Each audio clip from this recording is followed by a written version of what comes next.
नमस्कार बंधुरा बंगरुना चैनले सकलके स्वागत। आज के आपनादेर साथे शेयर करब छयकार साया काटिंग एवं स्टिचिंग पद्धति। सेजोन्नो आमी कापड़टिके चार भाजे भाज करे नियेछि। एखाने जेहेतु आमी दुटो साया एकसाथे काटिंग करब सेइजोन्नो आमी मोट 8 भाजे काटिंग करे नियेछि। एरपर बंध साइडेर दिक थेके आमी दिये दिलाम झुलेर माप।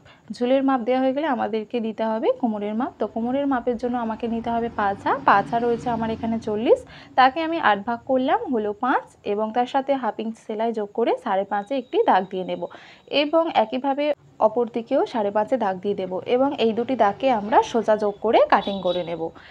এইভাবে আমাদেরকে যোগ করে কাটিং করে নিতে হবে। ডিটেইল 6 কাট সায়া কাটিং ভিডিও আমার টেলারিং ভিডিওতে দেওয়া আছে, সেখানে পুরোটা ক্লিয়ার করা আছে। তো অবশ্যই আপনারা এটা চেক করে নেবেন, আমি ডেসক্রিপশন বক্সে লিংক দিয়ে দেবো।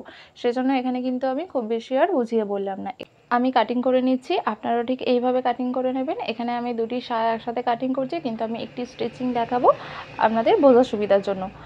এখানে পুরোটা আমি কাটিং করে নেওয়ার পরে দেখাচ্ছে কিভাবে আমাদেরকে পার্টগুলো রাখতে হবে। এখানে আমি স্টিচিংয়ের সুবিধার জন্য এইভাবে দাগ দিয়ে নিচ্ছি, যাতে করে আমার সেলাইয়ের সময় কোনো রকম অসুবিধা না হয়, কোন পার্টটি কোন দিকে থাকবে। এখানে বেল্টের জন্য 5 ইঞ্চি চওড়া এবং 41 ইঞ্চ লম্বা একটি বেল্ট অংশ আমরা কাটিং করে নেব। এরপর আমরা স্টিচিংয়ে চলে এসেছি। তো এখানে আমি সেলাইয়ের জন্য দেখুন যে পার্টে দাগ দিয়েছি সেই পার্টটিকে উপরের দিকে রেখেছি এবং ছোট যে পার্টেও দাগ দিয়েছি সেটিকে এরকম সামনাসামনি রাখবো এবং উল্টে দিয়ে হাফ ইঞ্চ বরাবর সেলাই করে দেব। যারা প্রথমবার সেলাই করছেন বা যারা নতুন কাজ শিখছেন তারা যদি এইভাবে দাগ দিয়ে নেন তাহলে কিন্তু অনেক সুবিধা হবে, কোনো পার্ট এদিক ওদিক বা উল্টো পাল্টা হয়ে যাওয়ার সম্ভাবনা অনেকটা কম থাকে। এভাবে যদি আপনারা দাগ দিয়ে নিতে পারেন তাহলে কিন্তু অনেকটা ভালো। এরপর আমি হাফ ইঞ্চ বরাবর সেলাই করে নেব। তো এইভাবে ধরে ধরে সেলাই করে নিতে হবে হাফ ইঞ্চ বরাবর এবং মজবুত হওয়ার জন্য ডবল সেলাই দিয়ে দেব।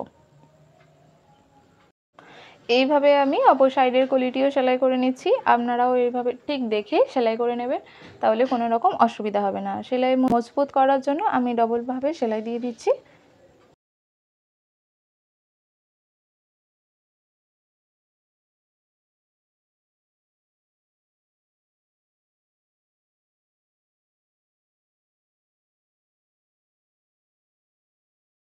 আমার এক পাটের সেলাই রেডি করা হয়ে গেছে, এই দেখুন এইভাবে আমি দাগগুলো একটু মিলিয়ে দেখিয়ে দিলাম। এরপর আমি অপর পাটের জন্য সেলাই করব এবং যেখানে ডবল দাগ দেওয়া আছে তো এইভাবে দাগ দুটো সামনে রেখে ঠিক উল্টে দিয়ে আমাকে সেলাই করে নিতে হবে।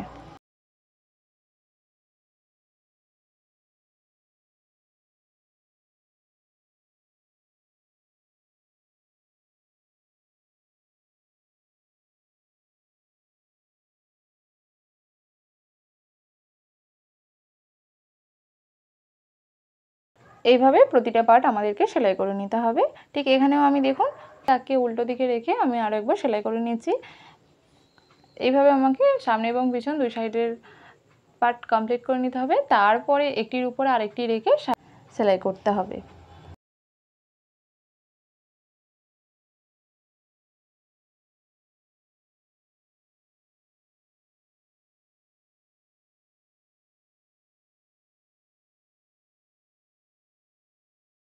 আমার দুটি পার্ট সেলাই করা কমপ্লিট হয়ে গেছে। এরপর একটি পার্টকে সোজা দিকে রেখে এবং অপর পার্টটিকে উল্টো দিকে রেখে আমাকে সাইডে সেলাই দিয়ে দিতে হবে। ঠিক এইভাবে রেখে সেলাই দিয়ে দেবেন। সেলাই মজবুত করার জন্য অবশ্যই দুবার করে সেলাই দেবেন। এখানে আমি সেলাই দিয়ে দিচ্ছি। সাইডে সেলাই দেওয়া কমপ্লিট হয়ে গেলে আমাদেরকে নিচের ঘের অংশটিকে ফোল্ড করে মুড়ে নিতে হবে। তো আমি এইভাবে দু ভাঁজে ফোল্ড করে মুড়ে নিলাম।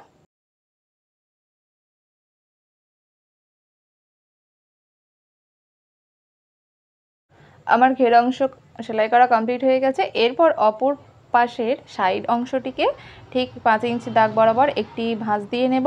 ভাঁজ দিয়ে নেওয়া হয়ে গেলে ঠিক অতটুকু নিচ থেকে আমাকে সেলাই করতে হবে। যেহেতু উপরের অংশটি আমার কাটা থাকে তো সেটা কিন্তু বাদ দিয়ে আমাকে নিচের পোর্শনটি সেলাই করে নিতে হবে। আমি এখানে ডবল সেলাই করে নিচ্ছি, আপনারাও ডবল সেলাই করে নেবেন। এরপর কামিজের সাইডে যেভাবে সেলাই করা হয় ঠিক সেইভাবে আমি এখানে সেলাই করে নেব।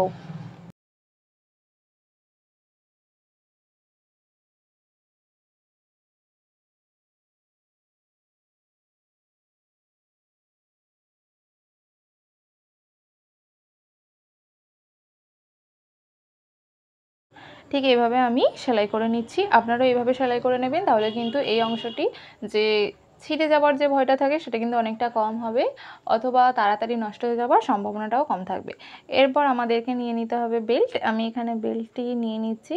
তো আমি এখানে বেল্ট নিয়ে নিতে হবে 41 ইঞ্চ, যেহেতু আমার কোমর রয়েছে 40 ইঞ্চ রেডি, তাহলে আমাকে 41 ইঞ্চ নিতে হবে। হাফ ইঞ্চ করে আমার দুদিকে সেলাইয়ের জন্য মুড়ে যাবে। প্রথমে নিচের পোর্শনটিকে উল্টো দিকে রাখতে হবে, উল্টো দিকে রেখে আমাকে উল্টো দিক থেকে সোজা দিকে সেলাই করতে হবে। এই জিনিসটা কিন্তু ভীষণ রকম ইম্পর্টেন্ট। আমাদেরকে কিন্তু সায়ার ক্ষেত্রে উল্টো দিক থেকে সোজা দিকে বেল্ট সেলাই করতে হবে। এখানে আমি উল্টো দিকে রেখে ঠিক এইভাবে সেলাই করছি।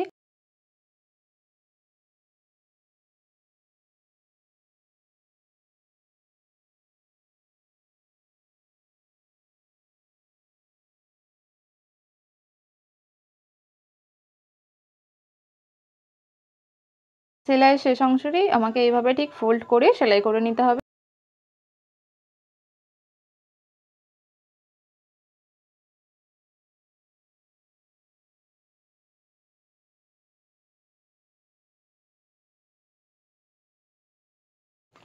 এরপর আমাদেরকে ঠিক এইভাবে উল্টে নিয়ে ফ্রন্ট পার্টের দিকে আসতে হবে এবং ভাঁজ করে একটি সেলাই দিয়ে দিতে হবে। এই সেলাইটা আপনারা আগে একবার দিয়ে দিতে পারেন অথবা একসাথেও দিতে পারেন। এখানে আমি একেবারে দিয়ে দিচ্ছি ফোল্ড করে। এইভাবে ফোল্ড করে নেবেন, অল্প অল্প করে নিয়ে অল্প অল্প করে সেলাই করবেন।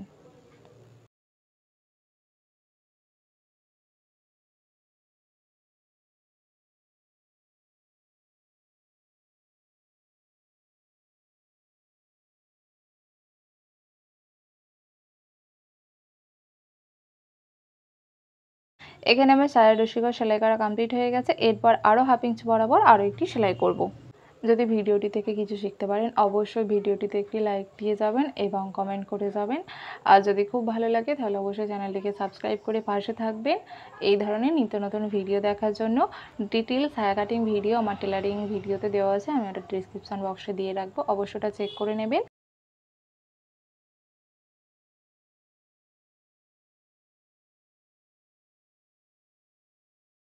এতক্ষণ সাথে থাকার জন্য ধন্যবাদ। সায়া সেলাই কমপ্লিট। ততক্ষণ ভালো থাকবেন, টাটা।